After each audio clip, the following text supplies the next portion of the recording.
Do I look like Dora the Explorer? It's just like exploding. In my eyes, I kind of think it's like, it's actually scary that like I'm so pumped to get in the gym.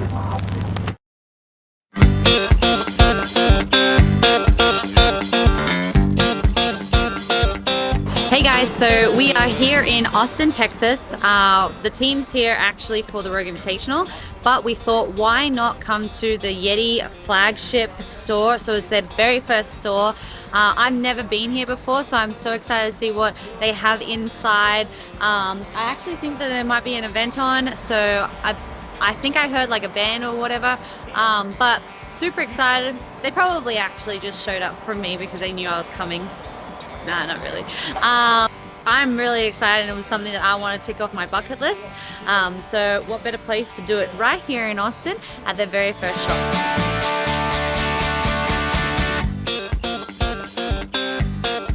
Just hearing some of the local chat around here. Yeah. And they say that Bigfoot is sometimes confused with Sasquatch. Yeti never complains. That's a good one. So, if you've been following along on our journeys for quite some time, you will know just how big of a Yeti fan I am, which recently I've just been sponsored by them. So if you think back to like the days in Cookville and I had like a whole wall full of Yeti, that was like, that's how far back we go. And then so finally was able to work out a partnership with them, which is so cool. Oh, this is a bit... Do I look like Dora the Explorer? Is this the Yeti that we had at the games this year? It is. They're brand new. The Yeti Roadie? I can't believe they have navy. I like the navy. The navy looks good. I was just looking at some of the installation features on it too. Pretty cool. Oh? Yeah, you know, I'm just thinking more into it. Do you know what the difference between a Sasquatch and a Yeti is? No. One lives in rainy climate and the other lives in a little cooler. Really? Whoa. That's hilarious. Yeah. It was actually a good burger. Really good burger. I think actually hot doggies, that would be fun, because then there's also smoothies. Milkshakes. Milkshakes. Yes. Not a dog burger. A really good burger. We can Not be just... fat. Yeah? Yeah. Okay, yeah. Whoa, what a day! It's right up the road. We'll have to drive there, but it's right up the road. So I am at Sandy's, frozen custard and root beer. Did you already order?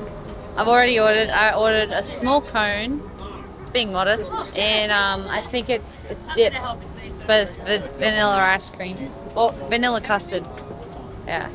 Isn't frozen custard just like ice cream? What's the difference between frozen, well, ice cream and frozen custard? It all looks the same. It all looks like ice cream. Whoa. Blowout. What does a blowout mean? When a baby shits out of its diaper. Yeah. Well, that's a different blowout. But like, look at this blowout. It's just like exploding. Alright, alright, alright. Because we're in Austin, you know? You get it? So, Sandy's frozen custard. I'm not very experienced with frozen custards, but for my very first frozen custard, I'd probably say it's like a 5 out of 10. Yeah. Not impressed. Not worth the cows? Yeah, nah, not worth the cows. Maybe we should do a, like, everywhere I go and I'll like order a frozen custard and like rate them. We have a competition in a month. I'm not staring back there, I'm staring at you. Oh. Look, fueled by frozen custard all around the world. All over America. And I need to kind of start getting healthier. I will, after Rogue Invitational. That's right. Hi, I'm Tia-Clair and I'm going to University of Texas, Hook 'em. Did you do it right? Yeah, you did. Cool. Yeah, Take one. That's pretty good. I am not going to University of Texas. Yeah, I wish I could. I feel like I needed to say that a lot faster. Like, You did well. You did really well. I'm Tia-Clair. I'm going to University of Texas. Hook up. That was real fast. That was fast. What? Yeah, pig, like woo pig. Oh. Woo pig. Do they actually? They're war pig. It's war pig. Oh, Their mascot. woo pig. What's this one? G'day, mate. G'day. TCU. No, that's Corn frogs. That's a fastball. That's actually really funny. Texas Christian. So they're just doing like TikToks? Well, we're bringing that trend back. Australians aren't creative. Yeah, well, no, we They don't don't do that. We don't have our own little slang mascot. We're like, so guys, technically, well, what is it? It's actually day 2. I know, I had but it's trouble with technically this. I day don't know, 3. Saturday or Friday. Well, it is Saturday, and we are heading to the Rogue Invitational. I'm biting at the bit to get out on the competition floor.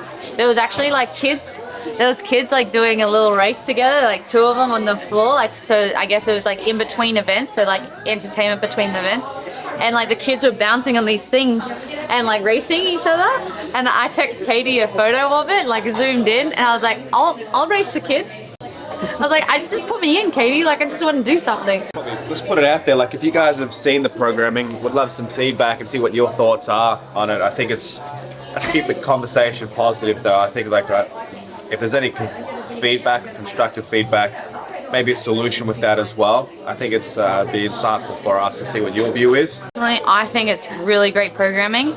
I think Josh, Chris, and the Rogue team have done an incredible job of keeping it very fair. You can literally look at both the leaderboards after 4 events, and you have no idea who's going to win or be standing on top of that podium. It's so close, and with the workouts coming up, it's literally anyone's game. I will also be doing an appearance at the Rogue booth too. Oh, what time? Tomorrow. Weather's been a bit cooler than we anticipated. You can see that I'm repping the local team here down in Texas. Longhorns, baby, hook 'em. Yeah. My name's Shane, and I'm from Tennessee. No, no. Anyway, well, hopefully we'll fill in the blank there for you guys. More of a backside view of what it's like behind the event when Tia's not competing. Certainly completely different to when she's competing, but I think it's just a good insight of it's no different than when you were to spectate as a normal just a normal general mission view as well. You'll see that she probably reduces her contact with people just so that she can enjoy the event herself, and I'm sure you're aware of that and appreciate that as well. But at the same time, she tries to get involved with the community, do some meet and greets, obviously just passes through the halls and meets people, but it's fun in that aspect as well.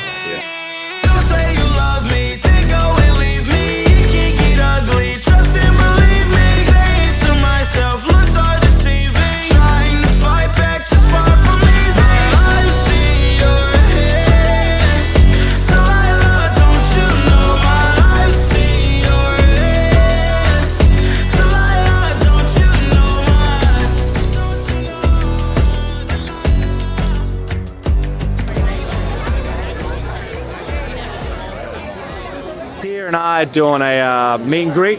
My line's presented in front of me here, and then Tia starts over there and wraps around the building, and then here we are here.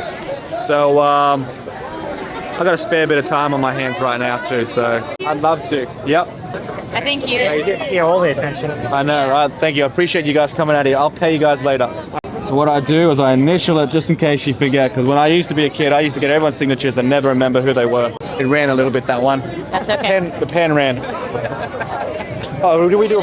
Yeah, I wanted to get a photo too. First photo together. Can you see Tia? So crazy.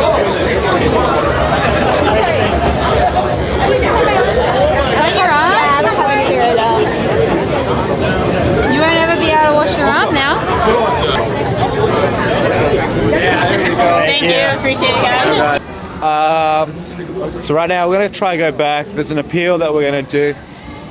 And for the most part, this isn't a common process, but every now and again, there's an event that doesn't play out the way, let's just say that it's out of the athlete's control, and sometimes there's subject to the judge's contribution to it all. In this case though, it's neither. It's actually the timing chip was inaccurate on the last workout, so we just want to put an appeal in. We've got video evidence of it. Typically they don't use that as proof, but we're just hoping to build our case to make it so much stronger, or where we can. Just trying to count this guy's shoes if they're disgusting. So looking at the ones, I'm not sure. We can ask him. We just missed it. We'll never know now. But right now, Sax is about to compete and do the log. We've had a good chat about it all. I think it's just been a bit of a roller coaster in that, and I don't want to take away from him. I'm sure he can express about that post-competition, but right now it's just about trying to get the best out of it from each event and then just move on to the next. Do you talk to him the same way you talk to her? That's a good question. No, it's different. For sure it's different. I think it's each athlete needs to work or be reinforced in different cues for sure. Mentally as well, where they're at the check-in themselves. Not to say that any way's right. I think it's just about building that relationship to make sure that you're connecting, or at least moving and progressing the athlete forward. Are you enjoying yourself? You know, like I am actually like enjoying the competition. I'm enjoying like the whole atmosphere and everything, but you know, I am a little like upset that I'm not out on the competition floor actually competing. So that's definitely been a bit of a hard pill to swallow. But you know, it's really cool to see the athletes go out there, you know, give it their best effort, and it's been great workouts to watch, which have been really cool. And watching the strongman, you know, like typically, if there was some downtime and I'd like slept and like, you know, done everything I needed to, like I could possibly go and like watch, but I haven't really ever gone out of my way to like enjoy the competition for what it is, because I'm just prioritizing my competition. So it's really cool to see what goes on the other side of the fence. Do you think if you were gonna retire this year, would this like change your mind, like coming to something like this? I mean, probably not. I think like the day that I decide to retire is the day that I know like I'm very happy not competing. And so like it's definitely given me like some fuel that I've like been missing in a while, that like, you know, like I'm just so eager to get out on the competition floor and be like, oh man, I can do that, you know? So that's kind of cool. But I genuinely feel like, yeah, like I guess like I just know that like I'm not done yet, you know? Are you ever scared that people are working out and you see them like doing stuff and you know you're out of shape? Does that like just scare you at all? No, not at all. I am so confident that like when the time is right and the time comes next year for the next season, I'll be right where I need to be. If anything, I'm actually doing a justice to my body, resting, you know, mentally. I'm getting so motivated to get back in the gym, and that's scary, you know, like in my eyes I kind of think it's like it's actually scary that like I'm so pumped to get in the gym and like start working on things. Like it's allowed me to like think of things that like, okay, like I'm gonna try and start implementing this and talk to Shane about like doing this type of stuff, and you know, it's really helping me think outside the box and think, hey, I don't think we do enough of this, and like actually embracing that. You know, you can fall into such fine like tunnel vision sometimes when you've been doing it for so long, and we are always trying to push the boundaries and, you know, not get complacent, but every time like I'm watching a competition, I'm just like even more like, hey, okay, like I know what to do, like I know how to bring that intensity. Seeing the athletes bring a certain level of intensity this weekend, it's like, okay, cool, like I know where they're at, and it just gives me so much like motivation to just bring it every day in training. So I love it. It's actually probably the best thing that could have ever happened to me.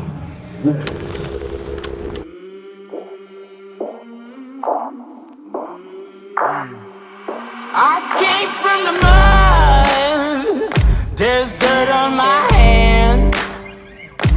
Strong like a tree,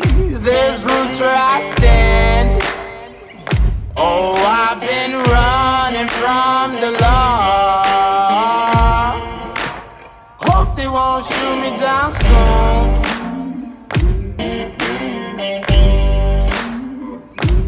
They sing on a sleepless night. Try to catch me howling at the moon.